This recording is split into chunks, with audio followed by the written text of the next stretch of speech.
조광현의 좋은 책 나누기, 이번에는 라이프 트렌드 2024를 소개하겠습니다. 라이프 트렌드 2024는 트렌드 코리아와 달리 각 분야에서 비즈니스와 관련된 트렌드가 무엇이고 어떻게 대처해야 하는지 배울 수 있는 좋은 책이라고 생각해서 트렌드 코리아 2024보다 먼저 소개를 해드리게 됐습니다. 이 책에서 소개된 전체 13개 트렌드 중에서 비즈니스에 직접 도움이 될 수 있는 핵심적인 트렌드 5개만 선정해서 소개를 해드리도록 하겠습니다. 첫 번째로 소개해드리는 트렌드는 이 책에서 가장 먼저 소개되고 가장 광범위하게 다룬 올드머니 트렌드입니다. 올드머니 트렌드의 확산은 패션, 취향에서의 부자 따라하기에 그치지 않고 라이프 스타일과 사회, 문화, 경제 등 전방위적인 변화와 욕망을 이끈다. 어차피 소셜 네트워크에서 우린 멋진 라이프 스타일을 보여주며 과시하는 일에 익숙해졌으니 올드머니 스타일을 따라하는 건 완전히 새로운 도전도 아니다.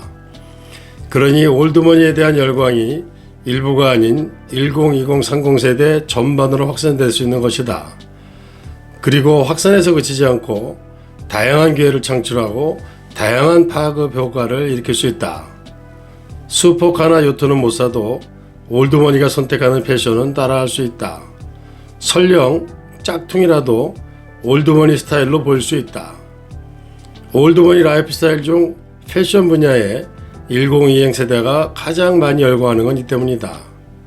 흥미로운 점은 올드머니를 패션, 소비, 라이프 스타일의 트렌드 코드로 적극 소비하기 시작하는 것이 Z세대라는 사실이다. 그리고 이는 패션과 대중문화, 엔터테인먼트, 여행, 레저, 인테리어, 가구, 예술, 전시 등 다양한 분야에서 기회가 될 수 있다. 두 번째 트렌드는 펀 임플로이먼트와 자발적 프리터입니다. 펀 임플로이먼트란 실직 상태에서도 재미있게 보내겠다는 뜻이다. 시대가 바뀐 만큼 적어도 중립적 태도로 펀 임플로이먼트를 바라볼 필요가 있다. 분명한 것이 이 흐름이 확산 중이며 여기서도 기회와 기회가 나온다는 사실이다. Z세대는 다양한 경험을 쉽게 할 수 있는 시대에 살면서 경험을 통해 경력과 실력을 쌓아왔기 때문에 실업 상태여도 새로운 경험을 하면서 기회를 만들 수 있다고 생각하면 펀 임플로이먼트를 하는 것이다. 경기 침체기면서 산업구조의 변화와 그에 따른 일자리 구조 변화가 활발한 시기다. 즉, 실업자가 될 가능성이 더 높아졌다는 이야기다. 기업이 망해서든 구조 조정을 해서든 실업은 늘어난다. 물론 새로운 기회 역시 활발하다. 중요한 것은 일시적이든 좀 더 길어지든 실업 상태를 겪을 이들이 많다는 점이다. 이런 기간을 활용해 자기 개발을 하고 긍정적인 기회를 도모하는 것은 합리적이다. 펀 임플로이먼트를 받아들이는 사람이라면 기획 노동과 고용 플랫폼 노동은 물론이고 자발적 프리터조차 얼마든지 받아들일 수 있다. 니트족은 영국에서 처음 등장한 말인데 취업을 위한 교육을 받지 않는, 일하지 않고 일할 의지도 없는 청년 무직자, 한마디로 취업할 생각 없는 청년 백수다.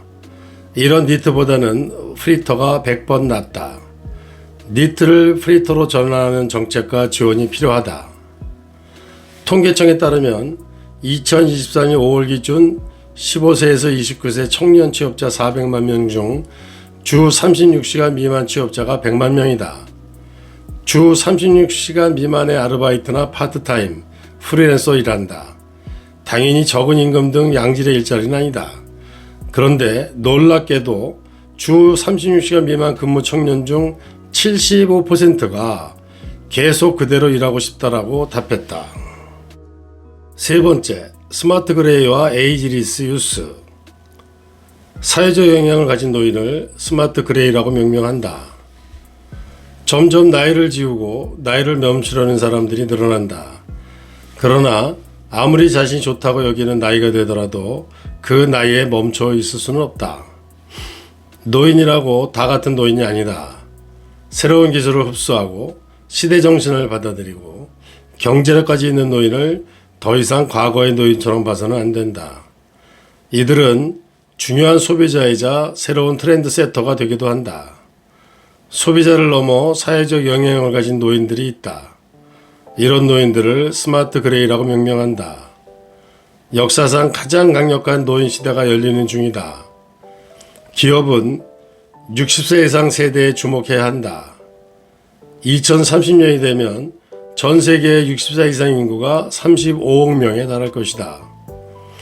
100세 시대에서 4050 세대는 여전히 청년기다. 나이는 먹더라도 늙어가는 것이 아니라 계속 젊고 세련되게 살고 싶어하고 새로운 소비를 받아들이려고 한다. 경제력과 소비력이 높다 보니 2030 세대 소비자보다 더 매력적인 세력일 수 있다. 반려자를 반려하다. 반려동물과 반려식물 비즈니스 기회가 확대되고 있다. 네이버 검색어 트렌드에서 최근 2년간 반려 관심도 추이를 살펴본 결과 관심 순위는 반려동물, 반려식물, 반려로봇, 반려자 구도로 굳어질 가능성이 커졌다. 반려자, 사람이 가장 밀리는 형국이다. 성별에 따른 차이를 살펴보면 30, 40 세대 여성은 반려식물에 대한 관심도가 반려동물에 거의 근접한다. 팬데믹 기간에 반려식물에 대한 관심이 급등했는데 여성들이 이를 흡수한 셈이다. 반려동물 보험 가입률은 11.9%인데 수도권이 12.5%로 조금 더 높다. 여전히 10가구 중 9가구는 반려동물 보험에 가입하지 않았다. 이것은 기회다. 반려동물 시장이 확대되면 상품이 아닌 서비스 시장 또한 주목해봐야 한다. 반려동물을 대신 돌봐주는 반려동물 호텔, 산책을 시켜주는 서비스도 한국 사회에선 성장 가능성이 크다. 직장 다니며 일하고 돈 벌기 바쁜 1인 가구가 반려동물을 내내 곁에서 직접 보살피긴 어려우니 돌봄 서비스를 이용할 가능성은 그만큼 커진다. 반려동물뿐만 아니라 반려식물 시장도 점점 커지고 있다. 이에 따라 비즈니스 기회가 확대되고 프리미엄 시장도 만들어진다. 다섯 번째 트렌드, 글로벌 보일링 2024. 미국 스벅의 이중 매출의 75%가 차가운 음료였다. 얼음, 아이스크림과 같은 전형적인 여름철 베스트셀러 식품이 폭염에 더 잘 팔리는 건 전 세계 공통 현상이다. 그런데 아이스커피도 전 세계로 번지고 있다. 미국 스타벅스의 2023년 2분기 전체 매출의 75%가 차가운 음료가 차지했다. 어쩌면 지구 열대화 시대가 쇠락한 탄광도시 태백에 새로운 기회를 가져다 줄 수도 있다. 여름용 별장 도시로 각광받거나 피서지이자 캠핑 도시로 관광객이 크게 늘어날지 모른다. 과연 에어컨이 필요 없는 동네 태백시는 폭염 경제의 수혜자가 될 수 있을까?